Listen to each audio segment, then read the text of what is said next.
This weekend, we celebrate the 4th of July, the birth of our country. So we want to take a look back at one veteran's story about how he served the United States during World War II. Local veteran Jerry Myers is no longer here to tell us his unique story. But as News 4's Claire Kellett explains, thanks to his daughter, his legacy will live on.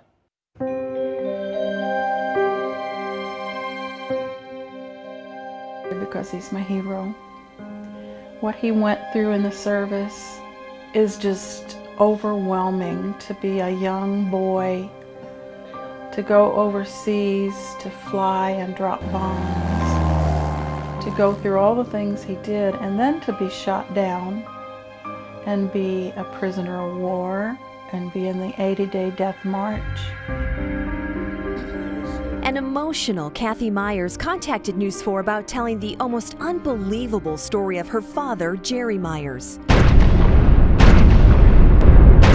After the attack on Pearl Harbor, Jerry felt it was his duty to serve his country, even when he was not of legal age. He was 17, so he got my grandma to fib on his birth certificate and say that he was born in 23 instead of 24, so he could get in the service. That's how bad he wanted to protect his country. It was that important to him. Like many members of the greatest generation, Jerry did not feel comfortable speaking about his time during the war. I was probably in my early 40s, and that's when I told him, I and generations after me needs to know your story. We need to know. Well, I'll never remember. So would you please sit down with me? I was a fast typer then. I said, will you talk if I type?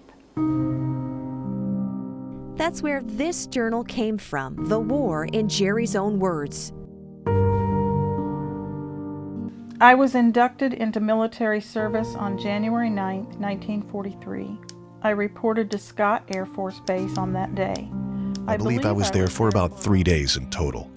During that time, I was equipped with uniforms and a GI haircut, which shocked me. I took aptitude tests and was asked what I would like to do in service. I said one thing I was interested in was to be an airplane mechanic. To my surprise, they honored my request, and I was then put into the Army Air Corps and sent to St. Petersburg, Florida. After training, Jerry, who was a navigational engineer, and his crewmates shipped off to England and started bombing missions over Germany. The bombing missions, especially over Berlin, gave me a satisfaction that I just might have helped drop a bomb on Hitler himself. D-Day, June 6, 1944, was a very special day for us. We flew 2 missions that day. The first mission was just before the boys started landing on the beaches. We dropped our bombs on the beaches to hopefully wipe out most of the resistance our boys would meet. The scene from the air was unbelievable. The English Channel was absolutely filled with ships of all sizes. Just off the Normandy beaches was a semicircle of battleships firing away at the beaches. We could see them rocking in the water as they were shooting the big shells. It was just after daylight on June 6, 1944. Then, as he was close to finishing up his 30 missions, his plane was hit. When I bailed out of the plane, I remember going out. I remember hearing the plane leaving me and fading away in the distance. I also remember pulling my ripcord on the parachute, but could never remember any more until several weeks later. That was on the 16th of August, 1944. The next clear memory that I had was in September or October, when I found myself on a train headed for Stalag Luft 4 in northeast Germany. That memory lapse was due to what happened to him when he bailed out. He was the only one in his crew that survived. But his parachute came down and it caught in a tree and dangled him in a pond, and he couldn't get loose from his parachute. But a German girl saw him coming down and hollered for her dad, and she ran. She couldn't get him loose and he was drowning. So her father jumped in and got him out. He was not breathing. So her father did CPR for a while and finally got him breathing, and they hit him in their barn. But when he was found by German soldiers, he was hit in the back of the head with a rifle and he blacked out. So that's how we learned a lot. Dad didn't know that. He was unconscious. He knew he was shot down and came down in a parachute, but there was a big gap in there, what he remembered between drowning and then the soldier hitting him in the back of the head. Jerry spent months in one of the infamous German POW camps, Stalag Luft 4. But then the Russian army started advancing into Germany, and Jerry and thousands of American troops were forced to march hundreds of miles over 3 months. A lot of the 80-day death march, he was kind of out of it. And he also, many of them got diphtheria while they were marching. And so they would be out of it and sick. Some died.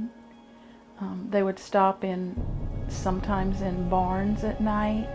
It was in one of those barns that Jerry found a literal needle in a haystack and stitched this picture. And he got his handkerchief and he sewed a picture, a perfect picture with the original plane that they flew in.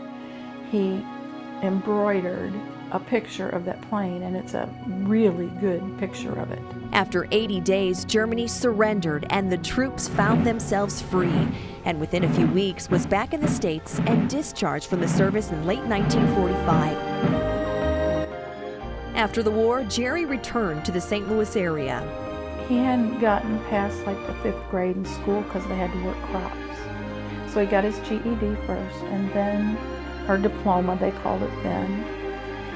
And so he went to WashU at night and he got his degree in engineering.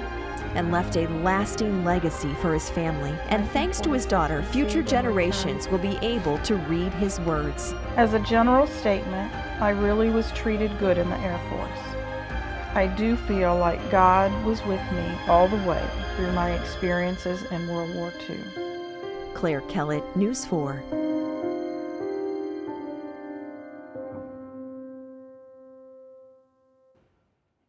It was not until years later that Jerry found out about his injuries when he was caught in his parachute.